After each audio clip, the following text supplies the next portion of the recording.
Can we just take some time to talk about the Ford Thunderbird?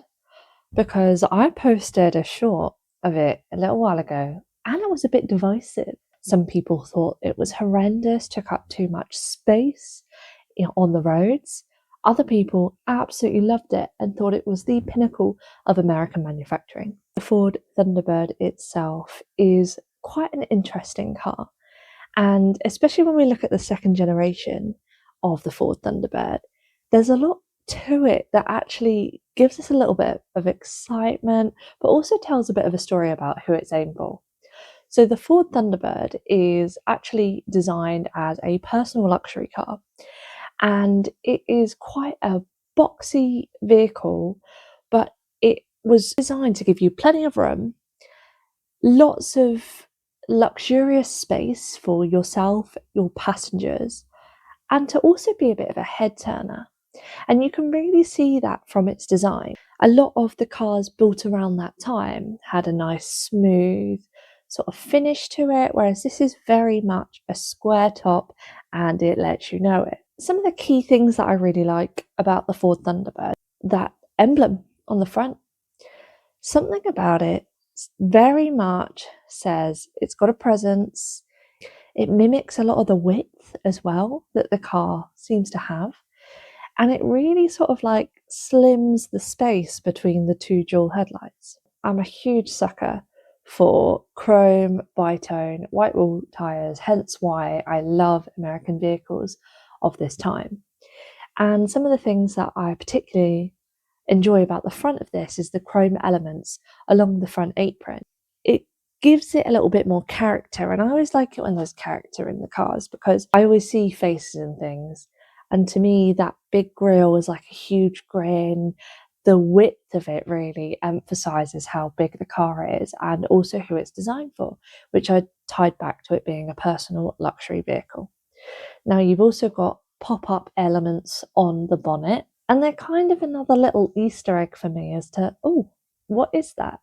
It gives you a reason to look closer at the car, and that is what I think is most important. So in 1958, the Ford Thunderbird actually won Motor Trend Car of the Year. It was hugely, hugely popular, and in fact remains so to enthusiasts today. And it actually sold around 200,000 units between 1958 and 1960, which is a huge deal for cars of that time, particularly knowing we're post-war era, we are moving into a new decade, a new generation. Car manufacturing is still in its infancy at that time. Okay, so as we move around to the side, I already called it out, the white wall tyres. That to me is an iconic resemblance of the American manufacturing. Like the white wall on black tyres obviously is a contrast feature. The chrome elements are also used as a contrast, which again tie back to the head turning. A lot of the cars at that time had white wall tyres anyway, so that wouldn't have particularly been a head turning feature, but it is aged so beautifully that I think now we can reflect on it and say actually it is something that is designed to capture your eye. But there is something around it that says to you about the heritage and the age of the car and how long, like how much experience it's had on the road. That time, 1950s, 60s, says so much to me about the level of freedom that people start to get. And I think those white wall tyres, they start to resemble that freedom, that liberation, that ability to go driving, and suddenly you've got social mobility. So the elements of personal luxury, you can get the air of luxury in multiple different elements. And some of that is actually within the interior with the amount of space and availability for passengers. You've also got the emblem on the front that actually is mirrored again on the rear seats. So there's an attention to detail that with your everyday car, those attentions to detail would often be, they wouldn't be necessary. You just needed a car to get you from A to B. Whereas this one is more of a status symbol. What I also particularly like is on this version that I saw, the steering wheel having its own contrasting colours to the interior. So the interior was like a navy blue, and the steering wheel itself is again that kind of creamy yellowy colour. which again says to me a car that is catered to the driver, to the driver's status. As we see the side of the car as well, you can start to see the shapes. And sometimes engineers will call these things like design, architecture, or lines or contours. And you can really see the contours in the side of the door here. They're designed to give a suggestion of travel and movement, but also you'll see in much newer cars, they're actually put in place to support aerodynamics. You've actually got Thunderbird written down the side of the car there, and that's perfectly in line with the chrome handle. You've also got this really nice chrome elements around the windows, and this is more embellished than the sort of black or chrome elements we have on cars nowadays. But this actually feels a lot more luxurious because it's a chrome, it's shiny, and I know we're all magpies, but it actually separates and segments the windows. So you've got that chrome strip going in line with the door along the top. Above that, again, you've got the emblem. It obviously mimics a lot of American icons and iconography. So I feel like that really presents its status symbol. You can also see within the interior the headlining along the top. It looks quite cushioned. So obviously a lot of our cars nowadays have anthracite or Alcantara. And this one actually looks a lot more softer for the interior. I mentioned about contouring, giving an element of movement. You can see on these door handles, they almost look like arrows. So pointing in either direction, giving a little bit of authority. I am going this way, I am going that way. Again, emphasizes its status on the road. And of course, headrests, non-existent. They're not particularly typical for this time, which again give even more space to the interior. Without those headrests in, we've got a clear view behind us. We've got a nice wide open window. We've got a lot of lines. We've got a lot of points. We've got a lot of shape on the Ford Thunderbird.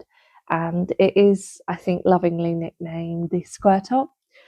And it kind of really filters in with the big tail fin, its low and wide stance, the emblems, the chrome elements.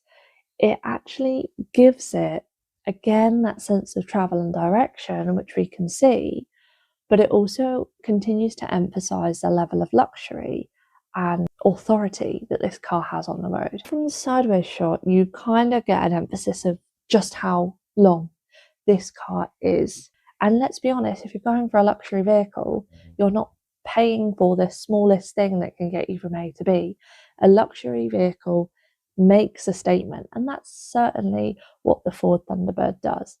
And as we move towards the back of the car, we can actually start to see the even sharper tail fin. We start to get a glimpse of what it would look like if it overtook us. That chrome detailing then neatly takes up behind, finishing off the exterior. And I think when you see the rear in its full glory there, you really get a feel for its width. You can see the muscles, in fact, along the rear. Again, creating that sense of authority. They don't want a small little slim little car. They want something that turns heads, that makes people go and remember what's just overtaken them. Now, I believe that the Ford Thunderbird does actually lend some of its power to a Lincoln engine, and I believe it is a V8.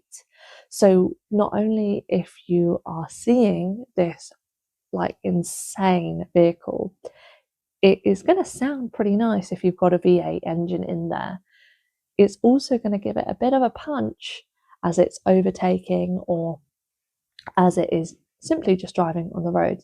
And I think that's kind of the feel. You get the thrill of the drive through that engine.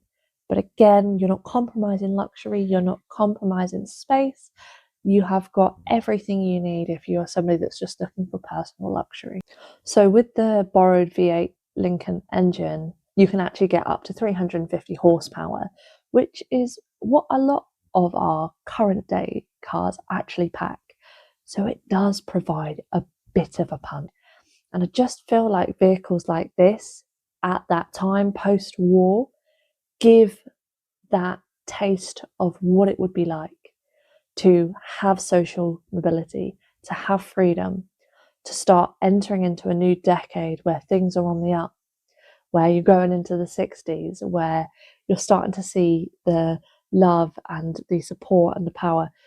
So there is so much that the Ford Thunderbird speaks to. And I think just being able to see these cars in person and appreciate them is one of the best things that we can do. Whether you like them or not, you don't have to like them, but I personally love them. I think the Ford Thunderbird is a top-notch, iconic American classic. And honestly, if I could own one tomorrow, I probably would. I just need to know how to look after it. So I'd love to know what you thought about the Ford Thunderbird, and is there another car that you'd like me to cover?